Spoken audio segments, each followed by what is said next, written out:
Today we will discuss about inverse Laplace transform. The inverse Laplace transform,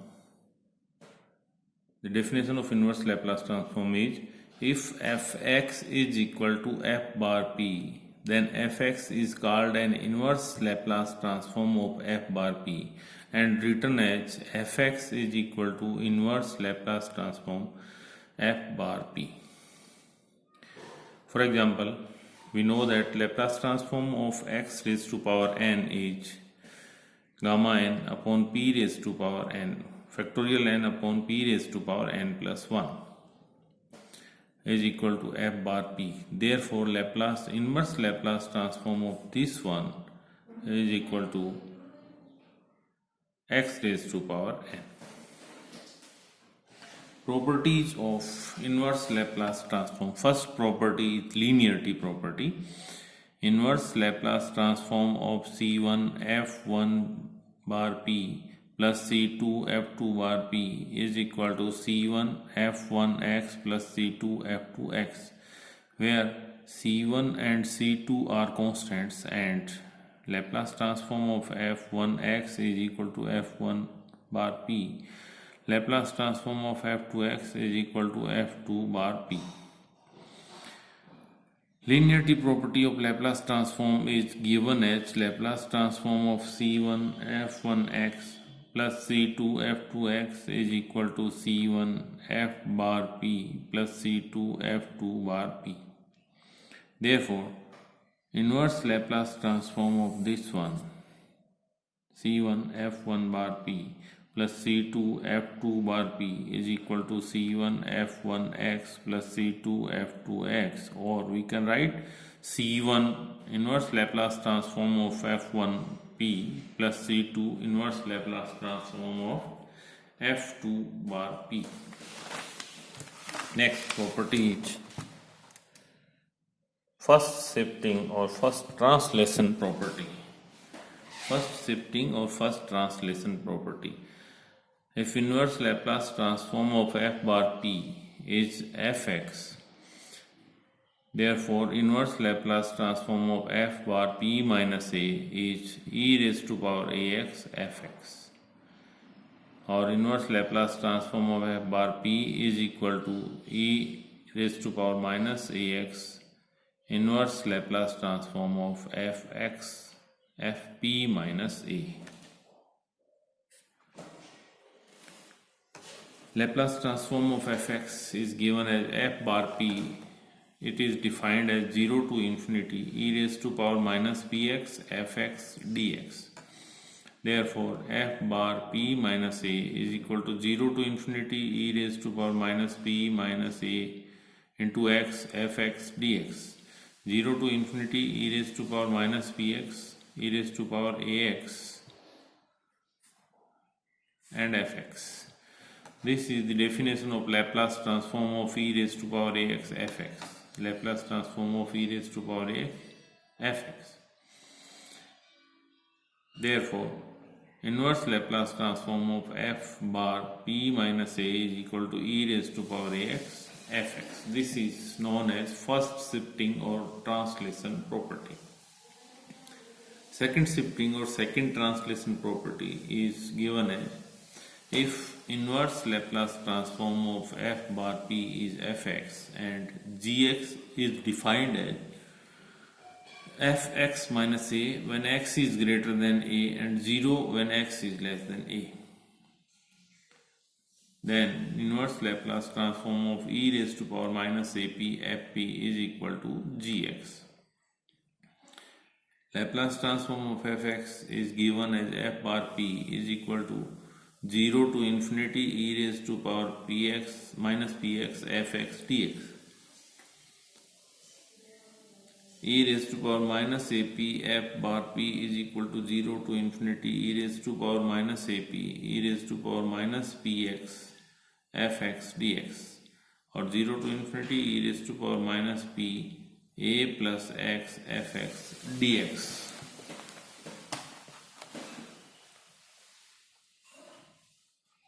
Put x plus a is equal to u then dx is equal to du e raised to power minus ap fp is equal to 0 to infinity e raised to power minus pu fu minus a du is equal to 0 to a. Fx is 0 when x is less than a, and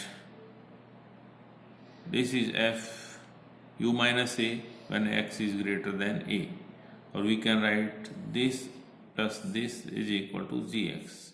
0 to infinity e raised to power minus px gx dx, or this is called Laplace transform of gx.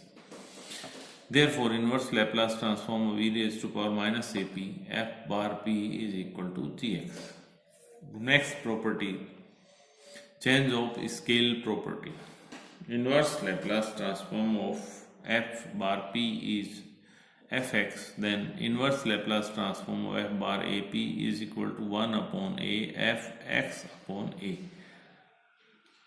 By the definition of Laplace transform, f bar p is defined as 0 to infinity e raised to power minus px fx dx. Therefore, f bar ap is equal to 0 to infinity e raised to power minus apx fx dx. If ax is equal to u, then dx is equal to du upon a. Limits are from 0 to infinity. So f bar ap is equal to 1 upon a 0 to infinity e raised to power minus pu f u upon a d. 0 to infinity e raised to power minus px fx upon a dx. This is Laplace transform of fx upon a. Therefore, inverse Laplace transform of f bar ap is equal to 1 upon a fx upon a.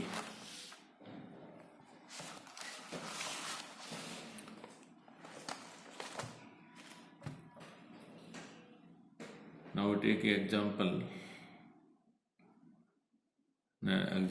Find inverse Laplace transform of 4 upon p minus 2 minus 3p upon p square plus 16 plus 5 upon p square plus 4.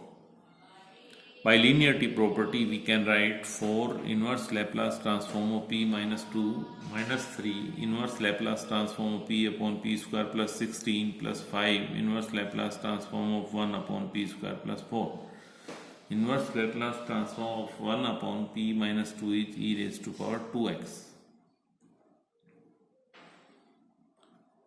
Similarly, inverse Laplace transform of p upon p square plus 16 is cos 4x, plus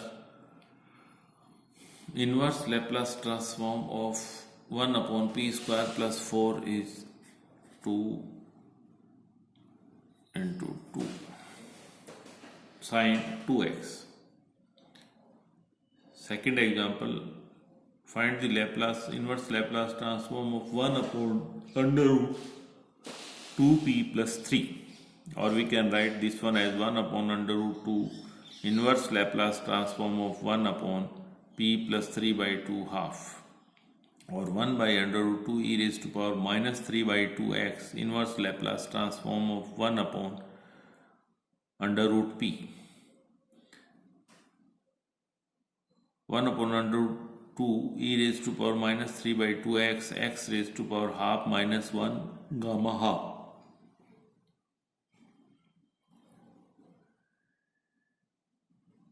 Under root 1 by 2 under root 1 by 2 cancel. E raised to power minus 3 by 2 x raised to power minus half. Next example. If L inverse e raised to power minus 1 upon p raised to power half is equal to cos 2 under root x upon under root pi x, then find the Laplace transform of e raised to power minus a upon p e raised to power p raised to power half,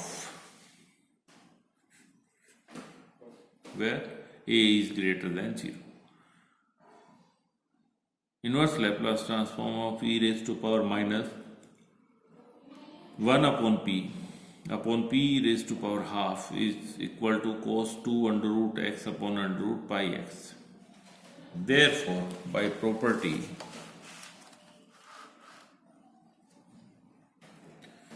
Inverse Laplace transform of e raised to power minus 1 upon pk raised to power half is equal to 1 upon k cos 2 under root x upon k pi x upon k under root, or 1 upon under root k cos 2x upon k under root pi x. Inverse Laplace transform of minus 1 upon pk p half is equal to cos 2 x upon k under root pi x. Therefore, inverse Laplace transform of e raised to power minus 1 upon pk p raised to power half is equal to cos 2 under root x upon k pi x. Now replacing k is equal by 1 upon a, we obtained the required result. Inverse Laplace transform of e raised to power minus a upon p raised to power half is equal to cos 2 under root ax upon under root pi x.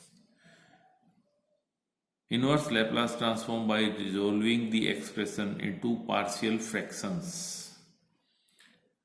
There are three conditions for partial fractions. First, when the denominator contains non-repeated linear factors. Second, when the denominator contains repeated linear factors. Third, when the denominator contains quadratic factors. These three cases we will discuss in the next lecture.